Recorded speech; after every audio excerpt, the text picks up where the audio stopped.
Prezident İlham Əliyevin tapşırığına uyğun olaraq işğaldan azad edilmiş ərazilərə böyük qayıdış davam etdirilir. Xocavənd rayonunun Xocavənd şəhərinə, Qırmızı Bazar qəsəbəsinə və Xanobba kəndinə köç edənlər Respublikanın müxtəlif yerlərində, əsasən yataqxanalarda, sanatoriya və inzibati binalarda müvəqqəti məskunlaşmış ailələrdir. Mən Cəbrayıl rayonunun Şahvəlli kəndindən 93-dən məcburi köçkün kimi köçdük. Xırdalan qəsəbəsində qaldıq, yaşadıq.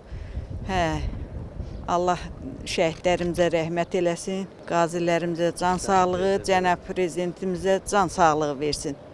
Bizi bu qayğıdan qurtardı. Mən Füzuli rayonundan qaçqın düşmüşəm.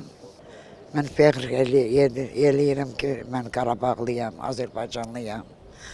Sağ olsun prezidentimiz bizə elə şərait yaratdı.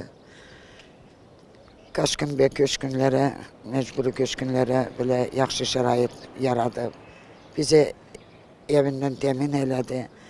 İndi biz köçürük öz evimizə.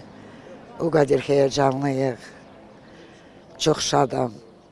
İnanırım ki, indi biz də öz evimizdə yaşayacağıq. Bu mərhələdə Xocavənd şəhərinə 39 ailə 176 nəfər, Qırmızı Bazar qəsəbəsinə 16 ailə 63 nəfər, Xanobba kəndinə isə 13 ailə 60 nəfər köçürülüb.